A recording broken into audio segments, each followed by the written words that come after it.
소중한 나.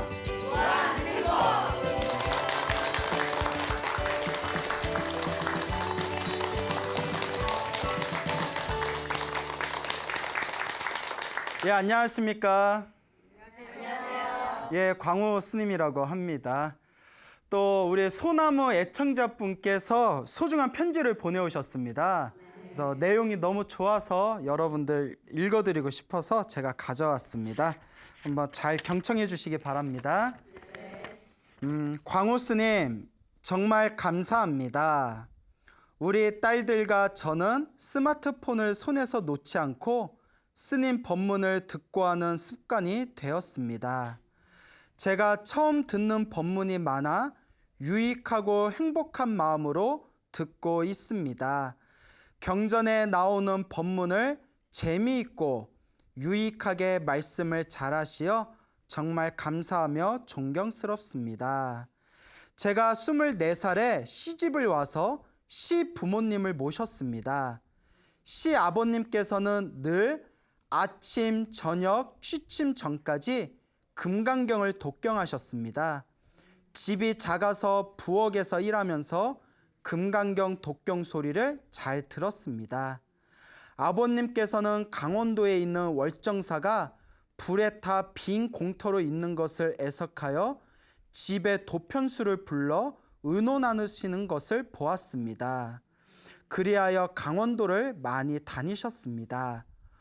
어느 날 강원도행 버스를 타시고 대관령 고갯길에서 버스가 바위에 부딪혀 큰 사고가 났습니다.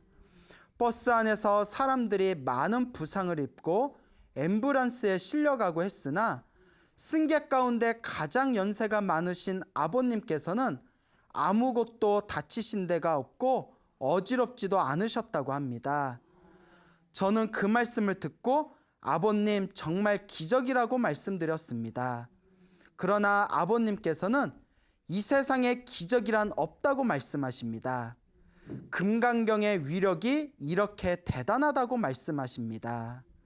아버님께서는 항상 부처님 말씀대로 행하시고 평소에 무소유를 주장하셨는데 제가 털실로 쇠타를 짜 입혀드리면 며칠 후 헐벗은 사람이 있어 벗어주었다고 합니다. 어느 날 강원도에 다녀오셨는데 소매치기를 당해 예리한 면도칼로 옷을 찢어오셨습니다. 저는 살을 다치지 않은 것만 해도 다행이라고 말씀드렸더니 오죽 돈이 없어 그랬겠냐고 하시며 그 돈이나마 가져가 살 것을 생각하니 다행이라고 말씀하십니다. 시아버님이 돌아가시고 2달 후쯤에 꿈을 꾸었습니다. 아버님이 파란 하늘 아래 하얀 구름 위로 결가부자를 하시고 그 주변에서 천상의 선녀 같은 여인들이 빙 둘러 모시고 파란 하늘 위로 올라가시는 꿈을 꾸었습니다. 하늘에 작은 점같이 보일 때까지 지켜보았습니다. 저는 너무 신기하고 태몽보다 더 선명하여 잊을 수가 없습니다. 광우 스님 법문을 절실히 실감합니다. 늘 건강하시고 좋은 법문 들려주십시오. 감사합니다. 5월 9일 분당 전자동에 사는 원연희 올림.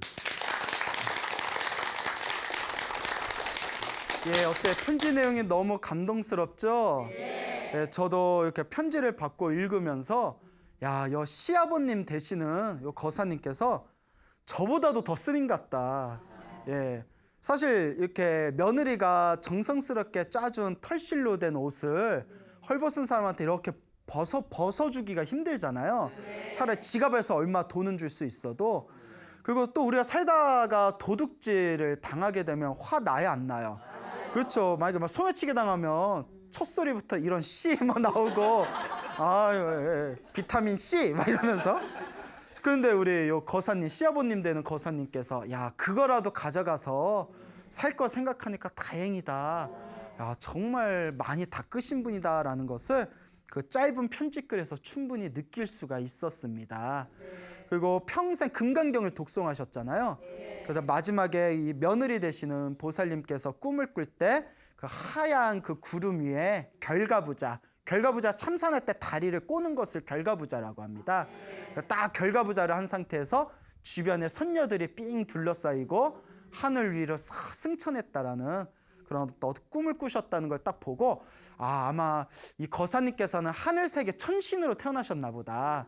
그 경전에 보고 또 우리 불교설화에 보면 살아생전에 수행을 많이 하신 분들께서 그 죽은 뒤에 하늘세계 천신으로 태어나는 이야기가 굉장히 자주 나옵니다. 아마 이 거사님께서 하늘세계 천신으로 태어나셨나 보구나라는 그런 생각이 들었습니다. 그래서 이렇게 소중한 정말 소중한 내용이 담겨져 있는 이 편지를 보내주신 우리 원년이 보살님 너무나 감사드립니다.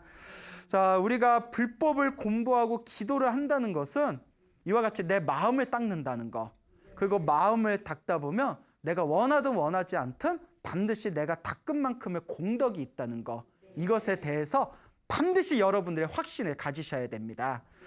그 편지 내용에서 그 강원도에 가는 버스를 타셨는데 바위에 부딪혀가지고 승객들이 다 다치고 뭐 앰뷸런스에 실려가고 뭐 이런 내용이 막 나왔지 않습니까? 근데 정작 연세가 제일 많으셨던 시아버님께서는 전혀 다친 데도 없으셨고 하다 못해서 사고를 당하고 난 뒤에 어지럼증조차도 느끼질 않으셨다. 이런 내용이 나왔는데요. 실제로 우리 주변에 보면 기도를 많이 하신 불자분들께서 그런 어떤 기적같이 그 사고를 면하는 내용들이 굉장히 많습니다. 그래서 실제로 우리 불자들이 가장 좋아하는 보살님이 관세음 보살님이지 않습니까? 근데 그 관세음 보살님에 대한 어떤 가피의 내용이 담겨져 있는 관음경이라는 경전이 있습니다. 다른 말로 관세음 보살 보문품이라고 하죠. 어때요? 그 보문품 관음경 다 읽어보셨습니까? 네. 간만에 대답 크게 하신 것 같아요. 읽어보셨군요. 안 읽어보셨어요? 예, 그 한번 꼭 읽어보세요. 자, 하여튼 관세음보살 보문품 관음경이라는 경전이 있는데요. 그 관음경이라는 경전에 보면 누구든지 중생이 위급한 상황에 처했을 때 일심으로, 여기서 중요한 게 일심입니다. 한 마음으로 간절하게 일심으로 한 마음으로 관세음보살 부르면 모든 위험에서 벗어날 수 있느니라라는 내용이 나옵니다. 사실 뭐 관세음보살 보문품뿐만이 아니라 모든 부처님의 경전이 간절하게 어떤 경전이든 닦고 수행하고 독경하고 기도하면 은은한, 나를 보호해주는 은은한 그런 가피가 있습니다. 그 예전에 어느 스님께서는 평생 지장기도를 하셨답니다. 평생 지장기도를 하셔서 요 지장경을 항상 이렇게 품에다 안고 다니셨대요. 근데 어느 날 그 택시를 타셨는데 택시를 타고 이렇게 택시가 가다가 우리가 흔히 운전면허 그 연습할 때 그 교육을 받을 때 웬만하면 어디 도로에서 트럭 뒤에 따라다니지 말아라라는 교육을 많이 받습니다. 그런 얘기 들으셨죠?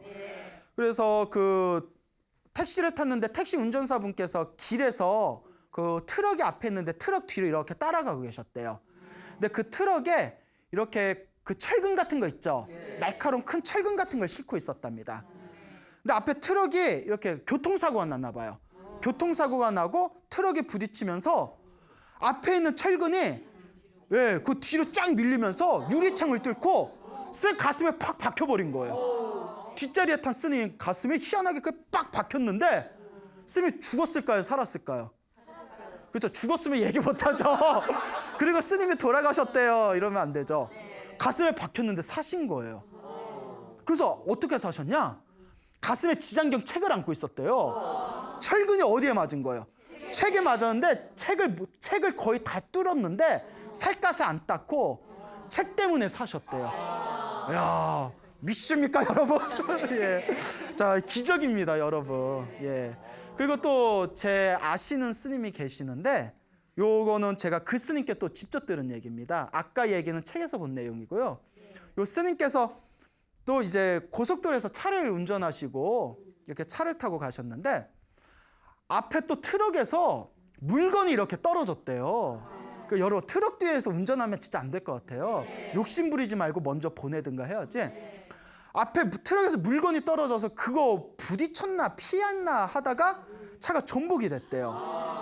그래서 스님이 크게 다치셨는데 기적 같은 게 다친 건 다치신 거고 이렇게 차가 뒤집히는 가운데에서 그나마 다행인 게 스님께서 참선을 하시던 분이셨어요. 차 안에다 항상 참선할 때 쓰는 두꺼운 방석을 가지고 다니셨대요. 어디서도 항상 이렇게 참선하시려고. 뒷좌석에 방석을 놓고 있었는데 차가 전복되는 과정에서 뒤에 있던 좌복이 앞으로 와가지고 부딪혔을 때 스님 머리에 이렇게 좌복이 있더래요. 그 좌복이 없으면 머리를 크게 다쳤을 텐데 머리에 부딪혔을 때 머리에 뭐가 꼈다? 푹신한 좌복, 방석이야, 방석. 푹신한 방석, 좌복이 머리 사이에 딱 껴가지고 다행히 목숨에는 큰 지장이 없으셨답니다. 이것도 가피가 아니겠습니까? 예, 이와 같이 우리가 기도를 하다 보면 이렇게 신비한 불보살님의 가피를 경험하게 됩니다. 자, 그래서 오늘은 그 기도를 통해서 사고를 면하신 분들의 어떤 그런 좀 신비로운 그런 가피와 영험에 대해서 한번 이야기를 해볼까 합니다. 그 경기도 구리시에서 그 살고 계시는 어느 불자님이 계셔요. 요 보살님이 계시는데 요 보살님께서 그 절을 다니셨을 때 예전에는 처음에 이렇게 절을 다닐 때는 남편이 별로 안 좋아하셨대요. 솔직히 뭐 종교에 관심 없는 남편분들 많으시잖아요. 그래서 집안일 마치고 나서 여보 나 절에 갈게요 하면 남편이 짜증을 내시면서 절에 가면 밥이 나와 뭐 떡이 나와 항상 그러셨대요. 그 비아냥거리듯이 절에 가봐라 밥이 나오냐 떡이 나오냐. 그럼 이제 속이 부글부글 끓는데 보살님이 착하셨나 봐요. 다른 보살님들 같았으면 뭐? 너 잘 되라고 기도하는데 뭐? 이랬을 텐데 보살님이 이제 속이 부글부글 끓는데 여보 절에 가면 밥도 나오고 떡도 나오고 나물도 나오고 과일도 나와 이래.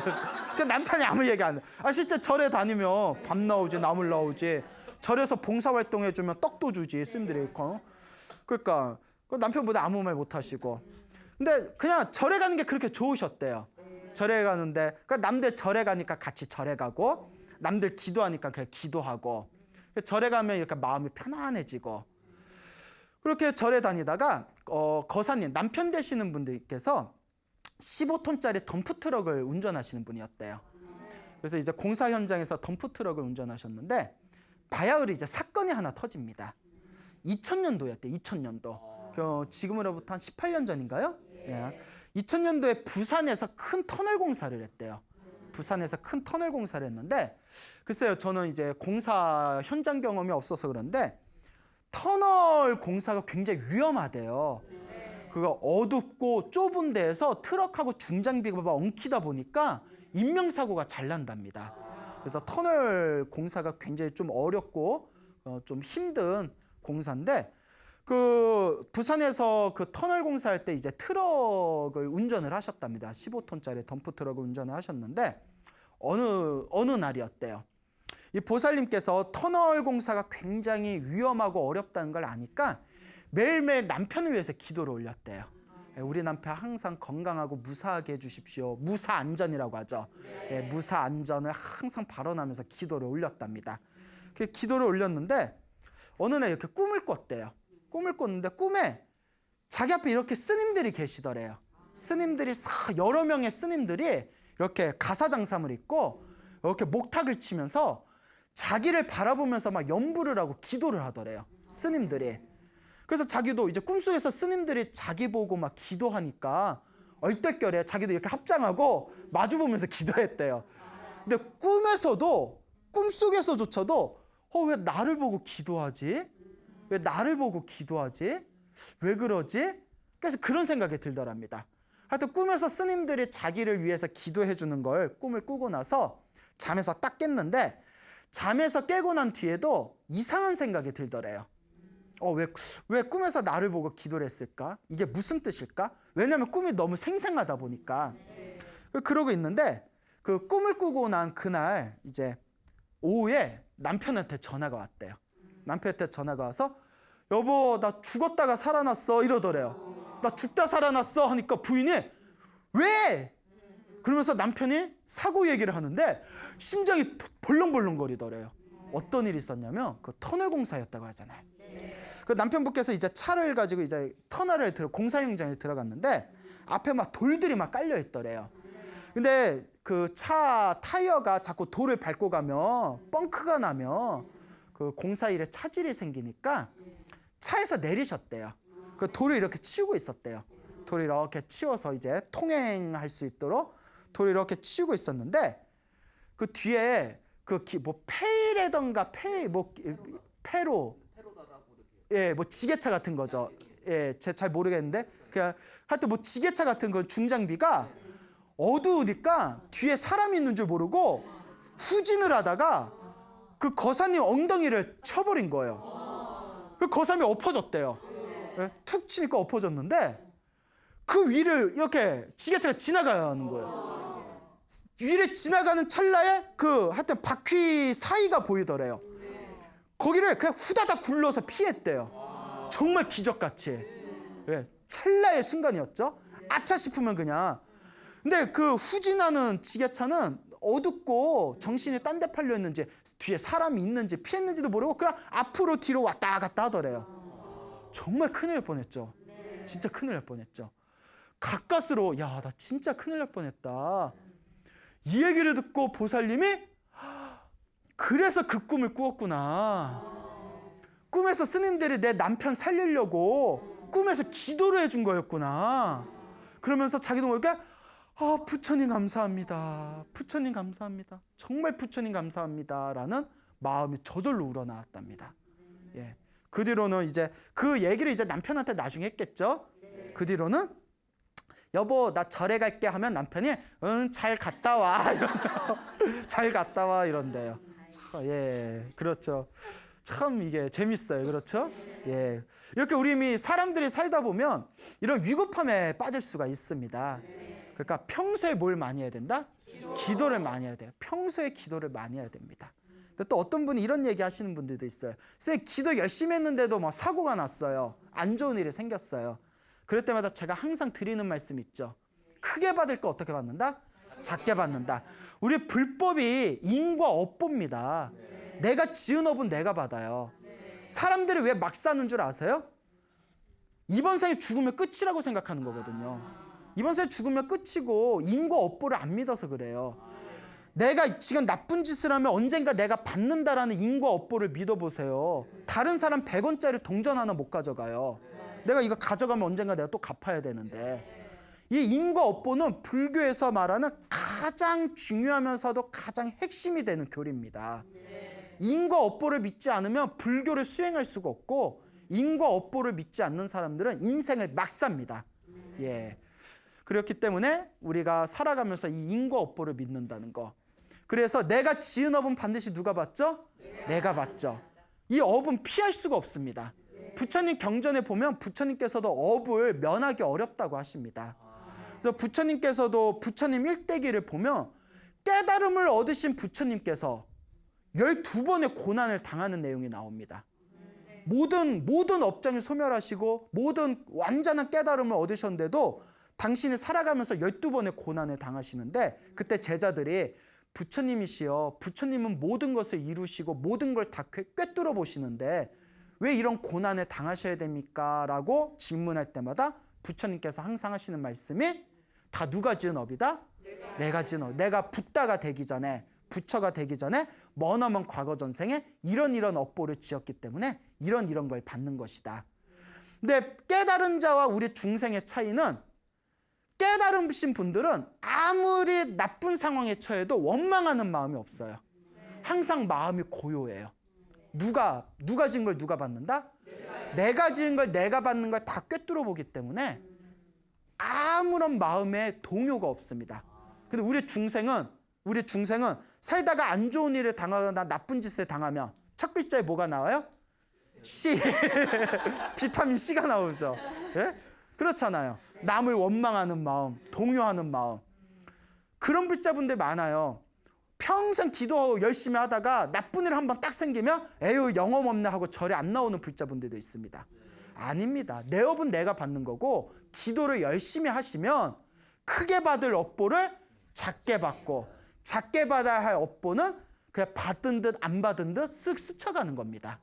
그러니까 기도하다가 나쁜 일이 생기는 것은 기도가 효과가 없는 게 아닙니다. 내 업보가 소멸하고 있다는 하나의 과정입니다. 내가 받아야 할 빚을 풀고 있는 거예요. 이걸 우리가 명확하게 이해해야 됩니다. 저랑 친하게 지내는 비구니 스님이 계셔요. 요 비구니 스님께서 그 비구니 스님하고 친하게 지내는 그 밑에서 공부하고 있는 어느 신도분께서 직접 겪으신 일화입니다. 대구에 살고 계시는 40대 초반의 어느 그 보살님이 계시는데 비구니 스님 밑에서 생활기도를 이렇게 점검을 받으세요.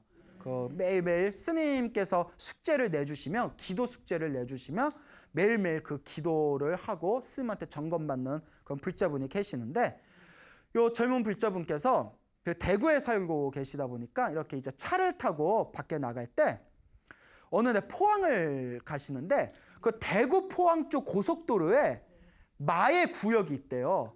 교통사고가 엄청 잘 나는 마의 구역이 있답니다. 그쪽 다니는 분들은 다 아신답니다. 그 길이 이상하게 꼬여가지고 그 대구 포항 고속도로 쪽에 마의 구역이 있는데 그분께서 그쪽 운전을 하시다가 차가 완전히 박살이 나서 폐차가 될 정도로 교통사고를 당하셨어요. 대형 교통사고가 났답니다. 차가 완전히 찌그러져서 부셔져 버렸대요.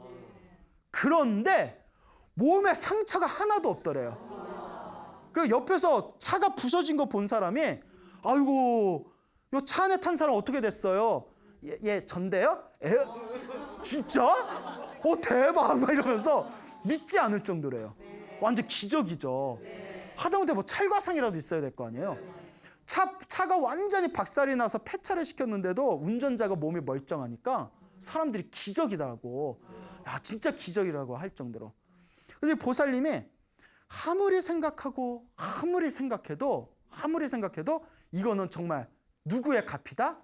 부처님의 값이다. 자기는 아무리 생각해도 그렇게 생각이 된답니다. 물론 어떤 분들은 이렇게 생각할 수 있을 거예요. 스님, 이왕 도와줄 거 조금 더 도와주셔서 차 박살나는 것까지 좀 막아주셨으면 좋았을 거 아니에요. 이런 생각 할 수도 있죠. 그러니까 중생들 마음이 이래. 도와줘도 그런다니까. 그런데 제가 아까도 말씀드렸죠. 크게 받을 거 어떻게 받는다? 작게 받는다. 몸이 더 크게 다칠 뻔한 걸 뭐 차가 부서진 걸로 끝났다거나, 뭐 예를 들어 목이 부러질 뻔한 걸 뭐 다리가 부러진 걸로 끝났다거나, 뭐 이런 자기만의 크게 받아야 할 업을 작게 받는다는 거죠. 이게 중요합니다. 그렇기 때문에 우리 불자분들께서는 항상 명심하시기 바랍니다. 기도하면 반드시 갚이가 있다 없다? 있습니다. 있는데 기도를 하다가 사고가 나거나 나쁜 일이 생긴 것은 효험이 없는 것이 아니라 무엇이 녹고 있는 과정이다? 업장. 업보가 소멸하고 있는 과정이다. 업장이 녹고 있는 과정이다. 이런 믿음이 딱 있어야 기도하더라도 중간에 안 좋은 일이 생겨도 흔들리지가 않습니다. 예전에 어느 그 젊은 불자님이 있었는데 그 불자님이 저한테 뭐 이제 질문할 게 있다고, 아주 그 불심이 깊은 젊은 불자님이었는데 뭐요? 이러니까 스님, 저희 어머니가 주변에 절대 금강경 읽지 말라고 그러시는데 진짜 금강경 읽으면 나빠요? 이러더라고요. 그래서 내가 살다 내 별 얘기를 다 들어본다고. 아니 금강경 독송해가지고 금강경 기도해서 효원 받은 사람이 얼마나 많은데 어머님이 왜 그런 얘기 하시냐고. 어머니께서 누가 금강경 기도가 좋다고 해서 금강경 기도하다가 살다 받아야 할 풍파를 그때 다 받으셨다고. 별의별 일이 다 생겨서 딱 느끼신 게 금강경 기도는 너무 세가지고 금강경 기도 잘못했다가는 신세 망치겠구나. 그래서 주변 사람들한테 금강경 기도하지 말라고 하는데 제가 좀 헷갈립니다. 그래서 제가 말씀을 드렸죠. 그런 얘기 하지 마시라. 어떤 사람은 기도를 해도 아무런 문제 없이 술술 기도가 잘 되는 사람이 있고, 어떤 사람은 뭐 금강경을 하든 뭐 지장경을 하든 법화경을 하든 기도하는 순간부터 자꾸 일이 꼬이고 자꾸 나쁜 일이 생기는 사람이 있다. 그거는 자기가 지은 업보의 문제지 기도하고는 아무런 관계가 없다. 기도하고 아무런 관계가 없다라고 하면서 이렇게 말씀드렸죠. 그분이 금강경 기도 잘못한 것 같다. 왜냐? 금강경에 보면 중간에 이런 구절이 나옵니다. 금강경을 읽으면 사람들한테 손가락질을 받고 천대를 받는다. 그런데 그것은 업보가 두꺼워서 다음 생에 지옥이나 나쁜 곳에 떨어져야 할 업보를 이번 생에 사람들한테 무시받는 걸로 그 업보가 사라지는 것이다. 그러니까 크게 받을 걸 어떻게 받는다? 작게 받는다. 만약에 금강경 기도에서 막 풍파가 일어나고 안 좋은 일이 생기면 내가 수없는 생 동안 지은 크게 받아야 할 나쁜 업보를 금강경 기도하면서 작게 받고 있구나. 내 빚이 녹고 있구나. 내 업장이 소멸하는 과정이구나. 이렇게 생각을 해야지 왜 엉뚱하게 금강경 갖고 탓을 하냐. 제가 이렇게 말씀을 드렸더니 딱 이제 이해하겠다고 하시더라고요. 그리고 말이 나온 그 여담인데 흔히 그 지장기도라고 있어요. 아시죠? 지장기도. 지장경에 보면 막 지옥 얘기, 귀신 얘기 막 그런 얘기들 많이 나오거든요. 그러다 보니까 사람들 중에 불자분들 중에 이런 얘기 하시는 분들이 있어요. 지장경 기도는 엄청 세기 때문에 지장기도 함부로 하면 안 된다라든가 지장기도를 하면 굉장히 고생을 많이 한다. 지장기도가 너무 세서 다른 기도보다 좀 고생을 많이 한다라든가 지장기도를 많이 하면 마장이 좀 많다. 이런 얘기 하시는 분들이 많아요. 그러니까 지장경은 좀 세다. 지장기도는 세다. 지장기도 함부로 하면 좀 풍파가 많다. 뭐 이런 얘기들 하는데 중국, 대만, 일본을 통틀어서 그런 얘기는 한국 불교뿐이 없어요. 네? 지장경을 열심히 읽고 좋아하는 대만이나 중국 불교도 그런 얘기 안 해요. 오히려 업장이 빨리 소멸된다 하지. 그럼 왜 그런 얘기를 왜 하느냐? 여러분, 전생의 업보가 두꺼운 사람은 지장경을 기도하든 다른 경을 기도하든 업보가 두꺼운 사람은 무슨 기도를 하든 자꾸 마장이 생겨요. 그거는 경의 문제가 아니라 누구의 문제다? 자기의 문제예요. 전생에 업보가 없는 사람은, 전생에 닦은 게 많은 사람은 지장경이 아니라 지장경 할아버지경을 외워도 마장이 있다 없다? 없어요. 자기의 문제예요. 그런 얘기는 우리나라뿐이 안 한대요. 예. 그러니까 절대 무슨 경전을 하면 세기 때문에 마장이 많고 뭐 어떤 경을 하면 편안하고 이런 얘기는 한국 불교뿐이 없습니다. 문제는 누구에게 문제가 있다? 나에게 문제가 있는 거예요. 내 업에 문제가 있는 거예요. 아유, 내가 기도를 했는데 자꾸 부딪히는 게 많고 마장이 많네. 아, 내가 전생에 지은 업장이 두꺼운가 보다. 기도하면서 안 좋은 일이 생기는 거 보니까 내 업장이 뭐하고 있구나? 녹고 있구나. 이렇게 이해하시면 되는 거예요. 아이고, 내가 기도를 이렇게 하는데도 나는 아무런 일도 없구나. 둘 중에 하나겠구나. 열심히 안 하고 있거나 열심히 하고 있는데 내가 전생에 닦아놓은 게 많아서 부딪히는 게 별로 없나 보구나. 이렇게 이해하시면 되는 겁니다. 결국은 내가 지은 업보대로 받는 거예요. 아시겠죠? 그러니까 여러분 항상 부처님의 가르침을 가까이 하고 그리고 우리가 공부를 할 때는 항상 경전에 의지해야 됩니다. 무엇에 의지해야 된다? 경전. 궁금한 게 있으면 부처님 경전에서 찾으세요. 부처님의 경전이야말로 우리 불자가 닦아야 할 가장 중요한 기준점이라는 걸 이해하시기 바랍니다. 예, 그러니까 경전 공부 안 한 이상한 사람들 말 듣지 마세요. 뭐 약간 민간 신앙 같은 거 하는 사람 중에 부처님 경전을 좀 왜곡되게 말하는 사람들 많거든요. 예, 그러니까 무슨 경을 해야 좋고 무슨 경을 하면 안 좋고 막 이런 거 따지는 거 경전에는 그런 거 없습니다. 부처님 가르침은 하나하나 다 소중합니다. 그러니까 항상 경전에 근거해서 반듯하게 닦아나가시길 바랍니다. 다음 이야기는 이제 물 건너서 대만에서 있었던 일입니다. 자, 이제 세계로 가는 소나무가 되겠습니다. 대나무의 어느 불자님께서 기적 같은 또 가피를 경험하신 이야기가 있습니다. 이분께서 이제 지금 연세가 많으신데 이제 거사님이세요. 남자분이신데 이름이 사인흥이라는 거사님이세요. 대만 분이라서 좀 이렇게 이름이 좀 어렵죠. 사인흥이라는 이 거사님께서 1965년도에 엄청난 큰 그 부처님의 가피를 경험하셨답니다. 65년도면 한참 전이네요. 1965년도에 6월 달에 대만이 되게 습하고 더운가 봅니다. 예, 그래서 그 바닷가 근처에 직장 생활을 하고 계셨나 봐요. 그 6월 달에 그 퇴근을 하고 직장 사람들하고 저녁을 먹었는데 저녁을 먹고 났는데도 해가 떠 있더래요. 그리고 막 끈적끈적하고 더우니까 직장 동료들이 야, 우리 그냥 가지 말고 더우니까 저 해변가에 가서 바다에서 수영 좀 하자 하더래요. 근데 이 거사님이 싫었대요. 가기가 싫었대요. 그러니까 촉이 온 거죠. 나 가기 싫은데 이렇게 생각하고 있으니까 그러니까 이 거사님께서 나 진짜 좀 가기 싫은데 이렇게 얘기를 하니까 주변에 있는 그 직장 동료분들께서 그러지 말고 잠깐만 좀 시원하게 수영만 한번 하자 자꾸 이렇게 얘기하니까 억지로 따라갔대요. 가서 이제 해변가에 가가지고 해변가가 이렇게 좀 가까운 데 있었나 봐요. 그 직장 동료들하고 이제 물속에 뛰어들어서 막 수영을 했는데 놀다 보니까 이렇게 해가 지더래요. 해가 지니까 바람이 불고 바람이 불다 보니까 막 파도가 막 출렁거리고 몸에 이제 슬슬 한기가 느껴지더랍니다. 그러면서 이렇게 이제 몸이 굉장히 이제 피곤해지다 보니까 이제 나가야겠다. 나가서 이제 해변가에서 좀 쉬어야 되겠다라는 생각이 들어서 이렇게 잠시 눈을 감고 파도에다 이렇게 몸을 좀 맡겼대요. 잠시 이렇게 눈을 감고 파도에다 몸을 맡겼는데 느낌이 이상해서 눈을 떠보니까 파도에 확 밀려가지고 해변가에서 멀찌감치 떨어져 버린 거예요. 그러니까 발을 휘저었는데 모래가 안 닿는 거예요.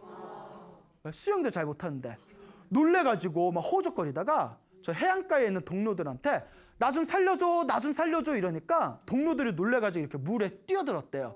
근데 이게 위험해. 잘못하면 우리 사람 구하다가 같이 가는 경우 있잖아요. 동료들이 이렇게 헤엄쳐서 오는데 바람이 이제 해가 지고 바람이 세지니까 파도가 막 출렁거리고 이렇게 발이 모래바닥에 닿지 않는 그런 상황이다 보니까 직장 동료들도 좀 위험한 상황이더래요. 그래서 이 거사님이 너무 걱정이 돼서 속으로 이러다 다 죽겠다 싶어가지고 뭐라고 했냐면 가까이 오지 말아라. 이러다 다 큰일 나겠다. 그러니까 너희들은 먼저 밖에 나가서 구조 요청을 하든지 밧줄이라도 찾아와라. 내가 어떻게든 여기 버티고 있겠다. 어떻게든 버티겠다 이러니까 이제 직장 동료들은 우리가 어떻게든 조치를 취해보겠다고 먼저 해안가로 갔대요. 이제 혼자 이제 바닷물에 혼자 이제 파도 사이에서 둥실둥실 이렇게 떠 있는 거예요. 그러니까 이 거사님이 속으로 내가 여기서 죽겠구나. 내가 여기서 꼼짝없이 있어하게 됐구나.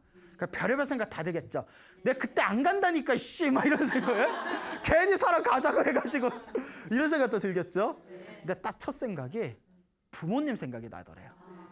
부모님, 나이 드신 부모님, 자식이 먼저 죽으면 얼마나 슬퍼하실까. 그리고 부인 생각이 나더래요. 미안한 감정이 들더래요. 마누라한테 미안한데 이거 어떻게 하면 좋을까. 막 이런 오만 생각이 들다가 이런저런 오만 생각이 들다가 그래도 여러분, 그러니까 절에도 다니고 스님들 법문도 좀 들어야 되는 게 요럴 때 들어놓은 게 있으니까 절에 가서 어디서 들은 게 있는지 자기도 모르게 관세음보살 하고 외쳤대요. 사람이 위급하다 보니까 어디서 들었나 봐요. 예? 관세음보살 뭐 힘들고 어려울 때 관세음보살 불러. 그러니까 오만 생각에 단어에다 자기도 모르게 관세음보살 외치고 관세음보살 몇 번 외쳤대요. 큰 소리로 관세음보살, 관세음보살, 관세음보살. 관세음보살 부르다 익사하면 얼마나 억울할까? 예? 상상해봐요. 관세음보살 부르다 익사했어. 이제 죽었어. 죽어서 저승가다 관세음보살 만났어. 관세음보살한테 뭐 했어요? A씨는 저분 너무 심했다. 그래도 관세음보살한테 A씨를 해. 예? 뭐 하셨어요? 나 죽을 때 뭐 하셨어요? 하면 관세음보살이 뭐라고 했을까요? Sorry? 바빴어. 자, 이제 웃자가 한 얘기고. 그러니까 관세음보살, 관세음보살 외치는데 기적같이 발끝에 뭐가 단단한 게 딱 짚히더래요. 순간 속으로 아까는 아무리 발을 휘저어도 모래가 안 닿았거든요. 이게 웬일이지?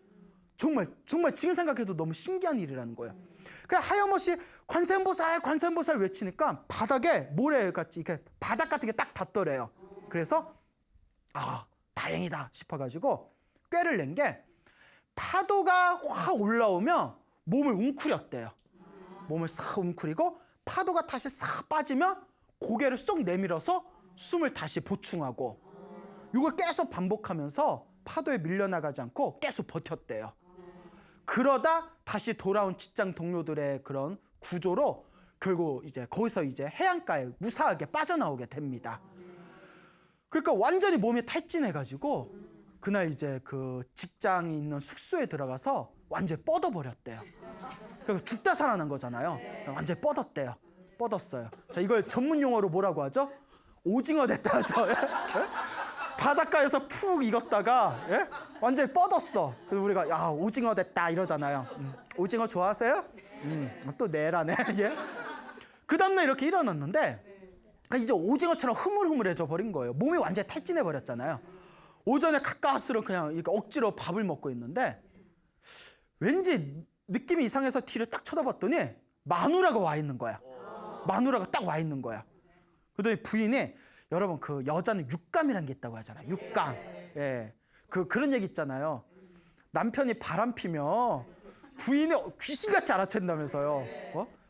냄새가 달라 뭐 이런 게 있다면서요. 예. 진짜 그런 게 있어요? 예. 경험? 예. 자, 어쨌거나 육감이라는 게 있잖아요. 부인이 그 다음날 딱 찾아온 거예요. 그러니까 남편이 놀래서 어쩐 일로 왔어? 당신 무슨 일 있었지? 무슨 일 없어? 이러더래요. 무슨 일 없어요? 그러니까 남편이 이제 좀 부인이 걱정할까 봐 예. 아니야 무슨 일이 있긴 뭐 별일 없었어. 이상하다. 별일 없으면 다행이고 이러더래요. 그 남편이 왜 그래? 어디서 무슨 말 들었어? 근데 이제 남편분께서 직장 동료들한테 신신당부했대요. 부인이나 연세 드신 저 부모님이 걱정하실 수 있으니까 오늘 있었던 일 우리 비밀로 해달라. 그래서 왜 무슨 일 들었어? 그게 아니라 하면서 부인이 하는 얘기가 어제 오후에 그러니까 남편이 이제 퇴근하고 바닷가 갔을 때였겠죠. 오후에 집안이 이렇게 하고 있는데 갑자기 속이 막 그냥 참을 수 없이 속이 답답하고 속이 울렁거리더라는 거예요. 그래서 속이 답답해서 내가 왜 이러지 하고 방에 들어가서 쉰다고 이렇게 자리에 누웠대요. 그리고 살짝 잠이 들었는지 비몽사몽에 남편이 바닷가에서 막 허우적거리는 그런 꿈을 꾼 거예요. 야, 이 정도면 돗자리 깔아야지. 예? 그분이 오셨나 보다, 그분이. 그래서 꿈에서 딱 눈을 떴는데 남편이 바닷가에서 창백한 얼굴로 허우적거리는 게 너무 생생해가지고 놀란 마음에 절에 갔다는 거예요. 절에 가가지고 법당에 가서 막 법당에서 절을 하면서 부처님 우리 남편 무사하게 해주세요. 왠지 모르겠지만 답답하고 불안합니다. 우리 남편 무사하게 해주세요. 지금 같으면 이제 그런 어떤 꿈 같은 거 꾸면 이렇게 휴대폰 눌러보면 되잖아요. 네? 휴대폰 눌러놓고 띠리리 그런데 이제 남편은 바닷가에서 허우적거리니까 전화 안 받을 거 아니에요. 그럼 부인이 또 노네 놀아 어디 PC방 갔나 보네 뭐 이렇게 오해할 수도 있고 하겠죠. 65년도면 휴대폰 없었을 때잖아요. 그러니까 그런 꿈을 꾸니까 너무 불안한 거예요. 확인할 데도 없고 뭐 퇴근 후니까 회사에 전화해봤자 남편이 안 받을 거고 그 법당에서 하염없이 막 절을 올리면서 부처님 제발 우리 남편 무사하게 해주세요. 꿈자리가 뒤숭숭합니다. 무사하게 해주세요. 하고 그 다음날 아침에 일어나자마자 집안일 좀 간단히 보고 불이 나게 직장으로 달려온 거예요. 여보 진짜 별일 없었어? 그 남편분이 거사님이 아무 일 없었어. 그럼 다행이다 이러면서 이제 훈훈하게 끝납니다. 그리고 몇 년 후에 남편분께서 근데 우리 같으면 뭐 자랑할 법도 한데 내가 죽을 뻔했는데 귀신 같은 수영 실력으로 내가 뭐 이럴 법도 한데 성격이 그분이 좀 내성적이었나 봐요. 몇 년이 지난 뒤에 그 얘기를 부인한테 했답니다. 여보 당신이 그때 꿈 꿨을 때 실은 나 바닷가에서 죽을 뻔했어. 관세음보살을 몇 번 외쳤는데 기적같이 발끝에 땅바닥이 느껴지더니 가까스로 버티다가 구조됐어. 그 부인도 놀라고 그 남편도 너무나 신기해하고 그 인연으로 두 분이 이제 본격적으로 절에 다니게 되셨대요. 절에 다니면서 열심히 불법 공부를 하다가 그 관세음보살 보문품 관음경을 이렇게 공부를 하는데 관음경에 물속에 빠지더라도 관세음보살님을 간절하게 외우며 물속에서 관세음보살님이 구해주신다라는 구절을 딱 보는 순간 몸에 전율이 이르더래요.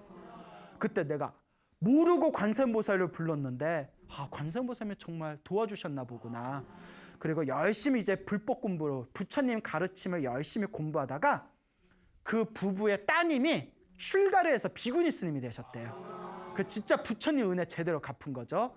예, 그랬던 어느 대만의 그런 거사님, 불자님의 아주 아름다운 가피의 이야기가 있습니다. 그러니까 여러분 기도를 열심히 하세요. 그거 항상 말씀드리지만 기도만 하는 거는 의미가 없습니다. 기도하면서 복도 함께 지어야 돼요. 기도를 하면서 업장을 소멸하고 내 상황에 닿는 선에서 자꾸 복을 짓고 봉사도 하고 자꾸 선업과 공덕을 지어야 됩니다. 그 제일 중요한 거, 아유 소나무에서 광우스님 설법 듣고 열심히 기도했는데 왜 안 좋은 일이 생기지? 제가 이미 여러분들한테 누누이 말씀드렸죠? 기도하다가 안 좋은 일이 생기는 것은 누구의 업장이 녹고 있는 거다? 나의 업장이 녹고 있는 과정이니까 원망하거나 슬퍼하거나 서러워하거나 서운해하지 말고 한결같은 마음으로 인과 업보를 믿고 기도하시기 바랍니다. 여러분 행복해지고 싶습니까? 네. 행복한 삶을 창조하고 싶습니까? 네. 복을 지으십시오. 선업을 지으십시오. 공덕을 쌓으십시오. 복과 선업과 공덕의 힘이 여러분들을 진정한 행복의 길로 이끌어 줄 것입니다. 오늘 여기서 마치겠습니다. 소중한 나 무한한 행복.